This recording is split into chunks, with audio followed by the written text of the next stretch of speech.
চারজনকে আসামি করেছি।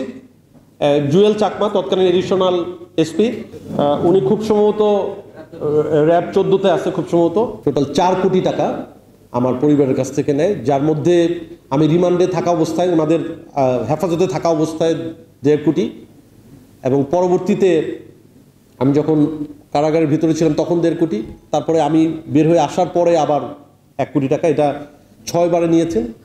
অর্থের উৎস বা তথ্য যদি থাকে বলেন, আপনারা নিয়ে যান, আমাকে বাঁচান, আমাকে এইভাবে আর হয়রানি করবেন না। কিন্তু তাদের কথা হচ্ছে যে না, এইটা দেখায় দেয় যে এইটার দলিল নিয়ে যাও, এটা বিক্রি করো, এইটার কাগজ নিয়ে যাও, তোমাদের এটা, এইভাবে করে করে কাগজ আটকায়, একটা দেয়, এইভাবে আমাকে বিক্রি করার জন্য বলে। আমাকে বিক্রি করার জন্য যিনি মামলার আয়ও ছিলেন জুয়েল চাকমা, উনি আমার ভাতিজা, যে তাদের সাথে যোগাযোগ করতো, কথা বলতো, তাকে এটা দিচ্ছিল বারবার করে। এরপরে দেখেন আমি তাদেরকে টাকা দিই না বলে ডিসেম্বরে 2023 ডিসেম্বরে এসে আমার ব্যাংক অ্যাকাউন্ট ফ্রিজ করে দিল, সব ব্যাংক অ্যাকাউন্ট ফ্রিজ। জি, টাকার অঙ্কটা আমার কাছে 5 কোটি টাকা প্রথমে চেয়েছিল, সেখান থেকে কোর্টে যখন আমার লয়ার কোর্টে জানাইছিল, আপনারা এটাও ক্রস চেক করতে পারেন, যে 5 কোটি টাকা চাঁদা দেওয়া হয়েছে। এটা বলার পরে জুয়েল চাকমা খেপে গিয়ে পরে 3-4 দিন পরে বলে যে না 10 কোটি টাকা লাগবে। বাট আমরা 4 কোটি টাকা দেওয়ার পরে এরপরে আমাদের পক্ষে আর সম্ভব না থাকে, সেটা আমরা তাদের কাছে সারেন্ডার করি। 2005 সালের ব্যাপারে কেন আমাকে স্বীকারোক্তি দিতে হবে? কেন 2006, 7, 8, 9, 10, 15, 16 কোনো অন্য কোনো বছরের স্বীকারোক্তি কেন না? 2005 সালে বিএনপি সরকার ক্ষমতায় ছিল। আমার পরিচয়ের সাথে এটা ম্যাচ করে, অন্যটা ম্যাচ করে না। এখানে আমি 4 জনকে আসামি করেছি।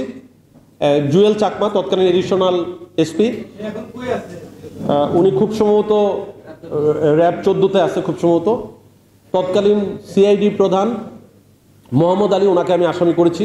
কারণ আমাকে যেদিন অ্যাবডাকশন করে উনি ভিডিও কলে ছিলেন, ভিডিও কলে আমাকে দেখতেছিলেন। সমস্ত ওনারা যা কার্যক্রম করেছে ওনার রেফারেন্সে করেছে। আমার ওয়াইফ তার সাথে দেখা করতে গেছে, আমার ওয়াইফকে বের করে দিছে যে তোমার হাজব্যান্ড কলেজে কি করতে জানো, তোমার সাথে কোনো কথা বলার কোনো সুযোগ নাই। সমস্ত জায়গায় ওনার হয়েছে। তারপর আমি আসামি করেছি এসআই মেহেদি হাসানকে, যিনি আমার এই আগারগাঁও ওই এরিয়া থেকে এই টাকাগুলা নিতেন তার গাড়ি দিয়ে। আমার ওই আত্মীয়কেও তুলে নিয়ে গাড়ি দিয়ে ঘুরে ড্যাশবোর্ডে পিস্তল রেখে তাকে ভয় দেখানো হয়েছে। মেহেদি হাসান নিজে তার কাছ থেকে পিস্তল বের করে এটা করছে।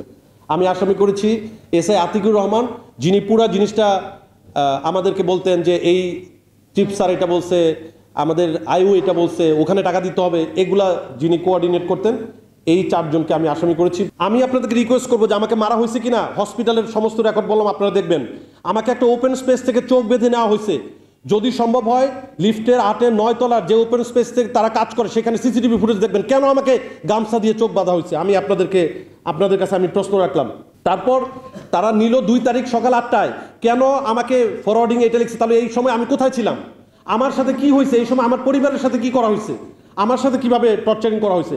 এবং আরেকটা বিষয় দেখেন, তারা একটা ডকুমেন্টও, আমার নিজের পাসপোর্ট সহ, আমার ওয়াইফের পাসপোর্ট, বাচ্চার পাসপোর্ট, আমাদের MBBS এ ফাইনাল প্রফেশনাল পরীক্ষায় পাস করার সার্টিফিকেট, আমার ওয়াইফের BMDC সার্টিফিকেট, SSC সার্টিফিকেট, সমস্ত কাগজপত্র 1টা বছর হাতে পায়ে ধরা বাকি ছিল যে আমার ওয়াইফ চাকরিতে জয়েন করবে, একটু BMDC সার্টিফিকেট দেন। আমি তো অভিযুক্ত, আমার ওয়াইফ প্রাইভেট মেডিকেল করছে, সে তো অভিযোগের কিছু নাই, সে একটা চাকরিতে জয়েন করবে। আমার অ্যাকাউন্ট ফ্রিজ করছেন, সমস্ত অ্যাকাউন্ট, আমি কোনো ট্রানজেকশন, আমি পকেটে ক্যাশ টাকা নিয়ে আমি আমার খরচ চালাই। তারা আমার ওয়াইফের MBBS এর সার্টিফিকেটটা পর্যন্ত তারা ফেরত দিল না, 1টা বছর কোর্টেও দেয় নাই। আপনারা দেখেন দাঁড় করায় আবার একটা করে বাড়ি দেয়।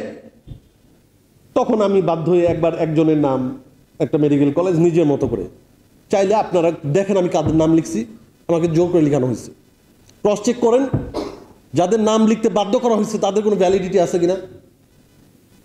তাদের দরকার ছিল আমার নামটা লিখানো, দ্যাটস এনাফ। আর কোনো কোশ্চেন নাই, পাল্টা কোনো কোশ্চেন নাই, এর বাসা কোথায়, কোথায় থাকে বা কি, কিচ্ছু নাই, দরকার নাই। নাম লিখলাম।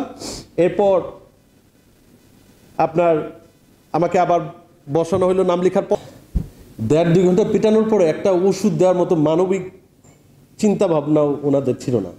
মানে আমি কি এমন, ওনাদের সাথে কি কোনো ব্যক্তিগত শত্রুতা ছিল আমার, যে আমি ওনাদের কোনো ক্ষতি করছি? আর আসলে ওই মুহূর্তে যেভাবে মারতেছিল, যে ওর চুল কীভাবে আছে, ওর চুল টেনে, এই চুল টেনে তুলস না কেন, চুল টেনে উঠে ফেলতো না, একটা চুলও যেন না থাকে। তারপর আমি যখন বুঝতে পারলাম যে না, এটা তো আমি নিতে পারতেছি না, তখন আমি ওখানে একজন সাংবাদিক ইমরান, ওনার নাম ধরে আমার কাছে মনে হচ্ছিল উনি ওখানে আছে, আমি রিকোয়েস্ট করলাম যে ইমরান ভাই আপনি কি এখানে আছেন, আমি আপনার সাথে একটু কথা বলি।